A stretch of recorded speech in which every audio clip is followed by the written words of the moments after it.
সর্বমঙ্গলমঙ্গলং ওয়ারেণ্যং বরদং শুভং নারায়ণং নমস্কৃত্য সর্বকারণমণিকরে ওম মাধব মাধব। ভরতপুর থানার নারায়ণপুর গ্রামে শ্রীপতি দাশরথীর স্মৃতিদ্বার উদ্বোধন।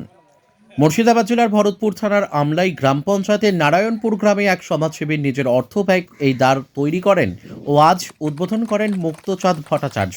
তিনি পেশায় একজন সরকারি সার্ভিস করেন। তার জন্ম এই নারায়ণপুর গ্রামে। তার জন্মের স্মৃতি রাখার উদ্দেশ্যে এই দ্বার নির্মাণ করেন।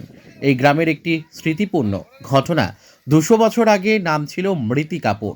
নারায়ণপুরের পশ্চিম দিকে অবস্থিত ছিল এই মৃত্তিকাপুর। মহামারী এক ভয়াবহ রোগের দেখা দেয়। সেই ভয়ে মানুষ আতঙ্কিত ছিল। ঠাকুর নারায়ণ গ্রামের মানুষজনকে স্বপ্ন যোগে দেখা দেন যে গ্রামের পূর্ব দিকে তোরা নতুন গ্রাম সৃষ্টি কর। তারপরে গ্রামের মানুষজন ওই নতুন গ্রামে বসবাস শুরু করেন এবং নারায়ণের পুজো দেন ও মহামারী অসুখ দূর হয়ে যায় গ্রাম থেকে। তখন থেকে এই নারায়ণপুর নাম হয়। গ্রামের প্রতি বছর নারায়ণের পুজো হয়। আজকে অনুষ্ঠানে উপস্থিত ছিলেন আমলাই গ্রাম পঞ্চায়েতের প্রধান গণেশ চন্দ্র দে, পঞ্চায়েত সমিতির সভা প্রতিনিধি মধুসূদন নন্দী। সাক্ষাৎকারে কি বললেন এই বিষয়ে দেখুন। Bureau report, S news Bangla.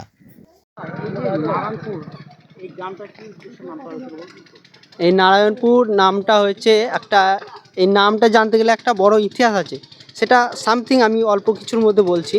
তো এই যে নারায়ণপুর নাম, এই নামটার পিছনে যে আপনারা আজ থেকে যদি 400 বছর বা 450 বছর পিছিয়ে যায়, তাহলে আমাদের এইখানে যে বর্তমানে গ্রামটা অবস্থিত, এখানে কিন্তু বর্তমানে গ্রামটা অবস্থিত ছিল না। এই গ্রামটা ছিল মোটামুটি 500 বছর পিছনে পশ্চিম দিকে একটা জায়গায়, সেখানে গ্রামটা অবস্থিত ছিল। ঠিক ওই জায়গাটায় করে ওখানে পাশাপাশি অনেকগুলো পুকুরও আছে, গ্রামের মতো পরিবেশ, গ্রামের মতো যে চারিদিকে মাঠের একটু ঢাল, সেটাও করা আছে।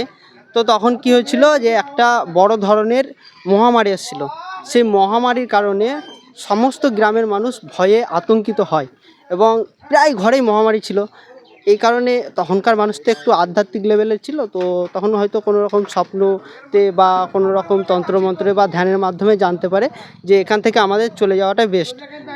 তখন সে নারায়ণ দেব তাদেরকে স্বপ্নদেশে হোক বা ধ্যানের মাধ্যমে হোক জানায়, এবং সেখান থেকে বর্তমানে আজকে যেখানে গ্রামটা অবস্থিত, সেখানে তারা গ্রাম প্রতিষ্ঠিত করে। এবং গ্রামটা প্রতি বছরই মানে নাম অনুসারে, নারায়ণের নাম অনুসারে প্রতি বছর পৌষ মাসের শেষ 2 দিন এবং মাঘ মাসের প্রথম 2 দিন এখানে পুজো হয়ে থাকে প্রতি বছর। কোনো এক বছর কিন্তু এই পুজোটা একবার হয়নি, যেটা আমি লোক মুখে শোনা, আমার বয়স তো অল্প, তো লোক মুখে শোনা এক বছর পুজো হয়নি অভাবে অনটনের কারণে। তো সেই বছর গোটা গ্রাম, তখন খড়ের বাড়ি ছিল, সম্পূর্ণ গোটা গ্রাম একদম পুড়ে গেছিলো, আগুন লেগে পুড়ে গেছিলো। তো সেই কারণে গ্রামবাসীরা আবার পুনরায়, কোনো কারণবশত লেগেছিল আচমকা। এবার সবটাই তখন ধরা যায় যে নারায়ণের পুজো হয়নি, তার জন্যেই এটা হয়েছে। তো পুনরায় সেই বছর চৈত্র মাসে যে শেষ তারিখে পুজো হয়, সেই চৈত্র মাসের শেষ দিনকে পুজোটা আবার পুনরায় হয়েছিল। এরপর থেকে প্রতি বছর পৌষ মাসের শেষ 2 দিন এবং মাঘ মাসের প্রথম 2 দিন এই পুজো হয়ে থাকে। অনেক রকম অনুষ্ঠান হয়, অনেক রকম মানে কি বলবো, অনেক রকম উৎসব, সাংস্কৃতিক অনুষ্ঠান, যাত্রা, গান ইত্যাদি হয়। এবং এই পুজোটা আমাদের গ্রামের একটি ঐতিহ্যময় পুজো এবং আমাদের সকলের, গ্রামবাসী সকলের একটা আত্মার সঙ্গে এই পুজোটা জড়িয়ে আছে। তো সকলে আমরা এই পুজোতে খুব আনন্দ করি এবং আপনারা যারা দর্শকরা দেখছেন অবশ্যই একবার এসে দেখে যাবেন। নমস্কার। এই পুজোটা আপনি বললেন যে গ্রামের ওখান থেকে এসে এখানে একটা মহামারী দেখা দিয়েছে, তারপরে নারায়ণের পুজোর পরে এখানে হ্যাঁ, নারায়ণ স্বপ্নযোগে কতবার মানুষকে দেখা দিয়েছে এরকম জানা? না, আমার সেগুলো জানা নেই এবং পূর্বে যে গ্রাম ছিল ওই গ্রামের নামও আমার জানা নেই। যেটা লোকমুখে আছে সেটা আমার জানা আছে। এছাড়া একটা বইয়ে লেখা আছে, যেটা হচ্ছে নারায়ণপুরে গেট উদ্বোধন হলো, নারায়ণপুর যাওয়ার রাস্তা একটা গেট উদ্বোধন হলো। এটা একজন আমাদেরই গ্রামের ভূমিপুত্র, তিনি তার ইচ্ছা অনুসারে এই গেটটা উদ্বোধন করেছে। এই বিস্তারিত উনি বলতে পারবেন কি উদ্দেশ্যে করেছে, না উদ্দেশ্যে করেছে। গ্রামের লোক টাকা দিয়েছে না উনি না, আমি তো জানি যতটা, যে উনি সমস্ত চাঁদাটা দিয়েছে। আমার নাম মলয় দে, আমার বাড়ি নারায়ণপুর। আমি বর্তমানে স্টুডেন্ট, আমি গ্র্যাজুয়েশন।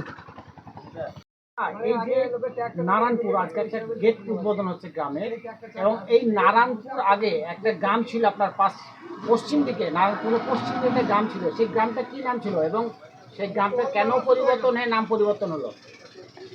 দেখুন, এই গ্রামটা পরিবর্তন হতে আমাদের গ্রামে বিরাট এক দুর্ধর্ষ রোগ আছে। সেই রোগটা হচ্ছে বসন্ত রোগ।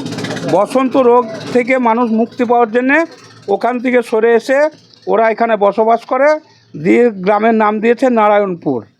সেই নারায়ণের কৃপায় আমাদের সেও সব সুস্থ হয়, তার জন্যে আমাদের এখানে নারায়ণ পূজা হয় এবং সকলেই নারায়ণকে মানে। এটা কত বছর আগে এই গ্রামটা ছিল মোটামুটি একটা আন্দাজ আপনার? এটা তো আমি বলতে পারছি না, ব্যাপার হচ্ছে কি বাবাদের আমলের কথা। আপনার পূর্বপুরুষের বছর কি 200 বছর এরকম হবে। 200 বছর। হুম। আপনি এগুলো কাদের কাছে শুনেছেন? এই আমার দাদুদের মুখে, বাবার মুখে, বয়স্ক লোকের মুখে শুনতেন? হুম। ওই কলেরা রোগ হওয়ার পরে স্বপ্ন যোগে দেখায় নারায়ণ যে এটা নারায়ণপুর নাম রেখেছে। না, নারায়ণ দেখায় যে এখান থেকে তোমরা সরে যাও, তাই তো? যাই হোক, কোনো একটা হয়তো স্বপ্ন পাক বা কোনো একটা কিছু অনুভব করুক, তার জন্য ধরুন এখানে করেছে। আচ্ছা, এখন কেমন আছেন আপনারা? এখন আমরা সুস্থ আছি এবং আমাদের গ্রামের সকলেই সবাই ভালো আছে। এখানে কি পুজো হয়? হ্যাঁ, পুজো হয়। এখন হচ্ছে লক্ষ্মী পূজা।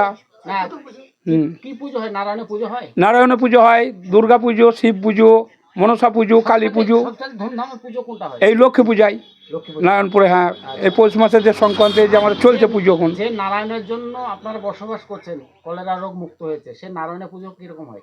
খুব ভালো হয়। গ্রামের সকলেই ধরুন সেখানে উপস্থিত হয়। আচ্ছা। গান বাজনা, কবি, কীর্তন, বাউল সব রকমই হয়। হ্যাঁ।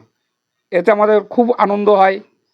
হুম। আপনার বয়স কত হলো এখন কাকা? আমার বয়স 60 বছর হলো। আচ্ছা, 60 বছর। আপনি শুনেছেন এই যে নারায়ণপুরের নামটা এভাবে পরিবর্তন হয়েছে? হ্যাঁ, আমি পরস্পর মুখে কি শুনেছি। নাম ছিল আগে গ্রামটা? ও আগে নাম ছিল আপনার মৃত্তিকেপুর। মৃত্তিকেপুর। হ্যাঁ, সেখান থেকে এসে ওনারা ওইখানে বসবাস করে তখন নারায়ণের কৃপায় ওরা নারায়ণপুর নাম রেখেছে। আচ্ছা। আমি এইটুকুটাই জানি। আপনার নাম? আমার নাম তামাল দে, কোথায় বাড়ি আপনার? নারায়ণপুর। নারায়ণপুর গ্রামে একটা দ্বার উদ্বোধন হলো, কি বলবেন? আমি এই গ্রামেরই বাসিন্দা।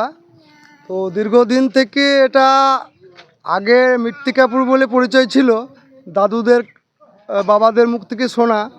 আস্তে আস্তে ওটা নারায়ণপুর বলে আমরা জানি এটাকে। কি কারণে তো মৃত্তিকাপুর থেকে নারায়ণপুর কি কারণে হলো? সে এক্সাক্ট কারণটা আমি জানি না, মুখে শোনা, দাদুদের বাবাদের মুখ থেকে আমাদের শোনা। তো এইবার নারায়ণপুর গ্রামটা দাদু ছিল, দাদুকে আমি দেখিনি। তো এখানে একটা মন্দির ছিল, প্রত্যেকবার আমাদের এই পৌষ সংক্রান্তিতে লক্ষ্মী নারায়ণের পুজো হয়, খুব বড় করে আমাদের নারায়ণপুর গ্রামে উৎসব হয়। তো এই উৎসবটা খুব মানে আমাদের মনের একদম হার্টের কাছের জিনিস একদম। তো এবার এরকমভাবে আমরা মানুষ হই এই গ্রামে, যে আমার জন্মভূমি, সেই জন্মভূমির প্রতি মানে আমার একটা ছোট্ট শ্রদ্ধার্ঘ, যে আমি এই নারায়ণপুরে একটা স্মৃতিচিহ্ন হিসাবে আর এই নারায়ণপুরের একটা ঐতিহ্য হিসাবে আমি একটা স্মৃতির দ্বার উদ্ধার করে দিলাম। আপনি পেশায় কি করেন? আমি ছিলাম আগে মিলিটারিতে, ওখান থেকে অবসর নিয়ে এখন আমি রেলে চাকরি করছি। আচ্ছা, কতদিন আগে আপনি গ্রাম থেকে চাকরির জন্য বসে গেছেন? আমি গ্রাম থেকে গেছি 1989 সালে, 20 বছর বয়সে বিএসসি পড়তে পড়তে আমি চাকরি পাই। গ্রামের বছর কবার আসে? প্রতি বছর কোনো ঠিক, আমি তো যে কোনো সময় আমার মন টানে আমি চলে আসি। শুধু এই গেটটা করলেন না আর কিছু গ্রামে করেছেন? গ্রামে মন্দিরের সংস্কারের কাজ, যেখানে আমি তো সবসময় থাকি সামনে, বলি ভাই কেউ কিছু করলে আমাকে বলবে, আমি আছি অলওয়েজ। শুধু গেটটা করলেন না আরো কিছু করার উদ্দেশ্য আছে আপনার? আরও অনেক কিছু উদ্দেশ্য আছে গ্রামের ডেভেলপমেন্টের জন্যে। আমি আমার জীবনের যতটুকু সাধ্য মানে যত সমর্থ আমি দিতে রাজি আছি। এখানে অনেক দুস্থ বাস করে আপনার গ্রামে, তাদেরকে কি দেখাশোনা করেন? অবশ্যই অবশ্যই, পয়সা দিয়ে সাহায্য করা, যাকে আমি যতটুকু পারি। আচ্ছা, আপনার এই যে গ্রামটাকে সাজানো আপনার একটা নেশা, তাই তো অবশ্যই মনে হচ্ছে? তাহলে আপনার আশেপাশের গ্রামেও তো আছে এরকম অনেক দুর্বল, অবশ্যই অবশ্যই তাদেরকে কি আপনি সাহায্য করবেন? অবশ্যই অবশ্যই। আমাকে এই যে কুসুমিপাড়ের মহারাজ এসেছিলেন সাধু বাবা, এবার দাদা আমাকে কিছু দান করুন, আমি অবশ্যই আপনি করুন, আমার সমর্থ মতো সাহায্য করবেন। আপনার কি নাম? আমার নাম মুক্তচাঁদ ভট্টাচার্য। কোথায় বাড়ি? আমার বাড়ি নারায়ণপুরেই, এখন বর্তমানে কোথায়? ব্যারাকপুরে থাকি, কি করেন? আমি রেলে চাকরি করি।